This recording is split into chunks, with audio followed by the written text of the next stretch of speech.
যখনই বিপদে পড়বে শিবের এক শব্দের এই মন্ত্র 11 বার বলবে, সাথে সাথে ফল পাবে। স্বয়ং শিব নিজেই এই মন্ত্রটি জপ করেন এবং তিনি একথা পার্বতীকে বলেন। নমস্কার বন্ধুরা, আপনাদের সকলকে জানায় অনেক স্বাগত। আশা করি ঈশ্বরের কৃপায় আপনারা সকলেই ভালো আছেন এবং সুস্থ আছেন। পার্বতী ভৈরবতন্ত্র বিজ্ঞান মন্ত্রে মহাদেবকে জিজ্ঞাসা করেছিলেন, আমি আপনার কাছে এসেছি গুরুমন্ত্র জানতে। আপনি সাধনা করার সময় কোন মন্ত্র জপ করেন? তখন মহাদেব বলেন, আমি সাধনা করার সময় যে মন্ত্র জপ করি তা আমাকে অপার শক্তি দেয়। তাই বন্ধুরা, এবার ভেবে দেখুন যে মন্ত্রটি স্বয়ং মহাদেবকে পর্যন্ত শক্তি প্রদান করতে পারে, সেই মন্ত্রটি কতটা শক্তিশালী। তবে এই মন্ত্রটি পাঠ করার নির্দিষ্ট একটি নিয়ম রয়েছে, যা জানতে আপনাদেরকে অবশ্যই আজকের ভিডিওটি শেষ পর্যন্ত দেখতে হবে। ভিডিওটি শুরু করার আগে আপনারা যারা এই চ্যানেলে নতুন তারা অবশ্যই চ্যানেলটিকে সাবস্ক্রাইব করুন এবং বেল বাটনটাকে প্রেস করুন এরকম আরো অনেক নতুন ভিডিও নোটিফিকেশন পেতে। চলুন এবার শুরু করা যাক। বিদেশ থেকে নাসায় কর্মরত এক বৈজ্ঞানিক আমেরিকা থেকে দিল্লিতে নামলেন। তারপর সোজা নিজের বাড়ি গেলেন। বাড়ি ফিরে তিনি নিজের 19 বছরের মেয়েকে অনেক আদর করলেন।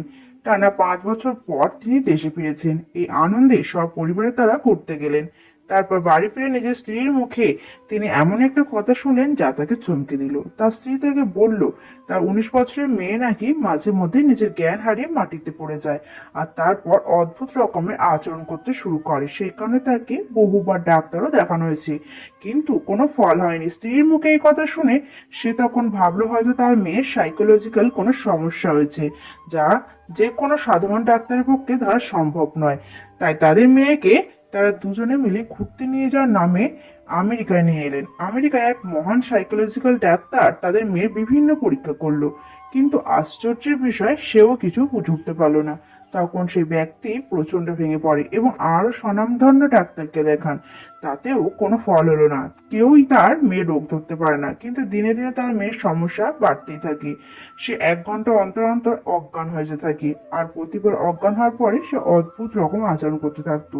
তখন সে ব্যক্তি ও তার স্ত্রী দুজনে মিলে তার মেয়েকে পুনরায় দিল্লি নিয়ে এলো। দিল্লি ফেরার পরে সেই ব্যক্তির স্ত্রী তাদের মেয়েকে নিয়ে কিছুদিনের জন্য মায়ের কাছে থাকতে গেল। এদিকে সেই ব্যক্তি নাসা থেকে পুনরায় তলব এলো, কিন্তু সে নিজের মেয়েকে এই অবস্থায় রেখে আমেরিকা ফিরে যেতে পারলো না। এমন সমস্যা পরিস্থিতিতে হঠাৎ এক চমৎকার হলো।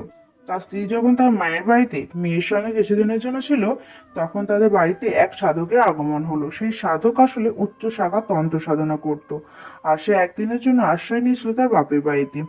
সন্ধ্যার দিকে সেই সাধকের চোখে পড়ে গেল 19 বছরের মেয়েটিকে।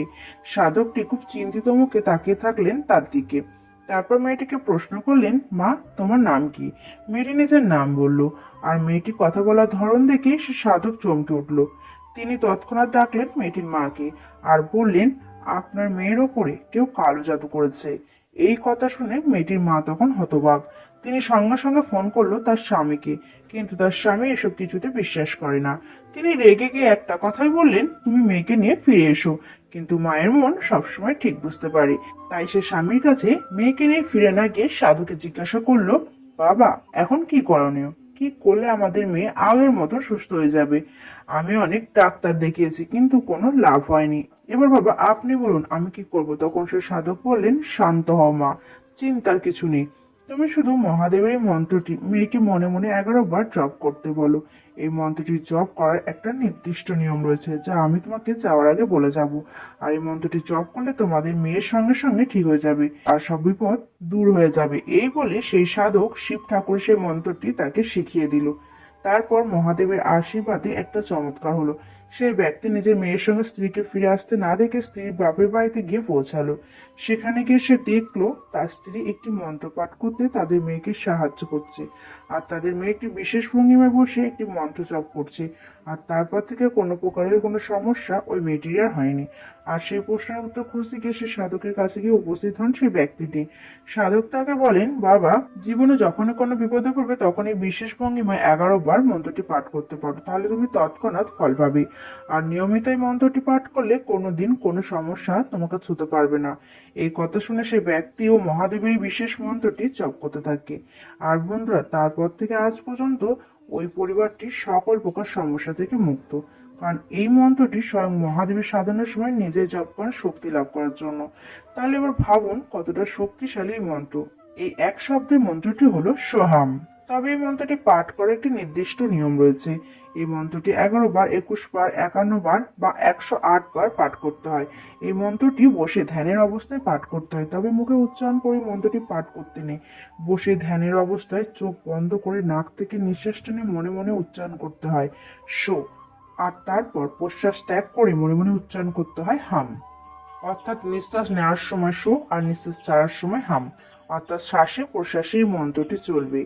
এইভাবে প্রতিদিন মন্ত্রটি পাঠ করলে কোনো প্রকার সমস্যা আপনার জীবনে আসবে না, আর আপনি এই মন্ত্রের অসীম শক্তির মাধ্যমে যে কোনো অসাধ্যকে সাধন করতে পারবেন, নিজের মনের উপরে নিয়ন্ত্রণ রাখতে পারবেন আর মহাদেবের আশীর্বাদ লাভ করবেন।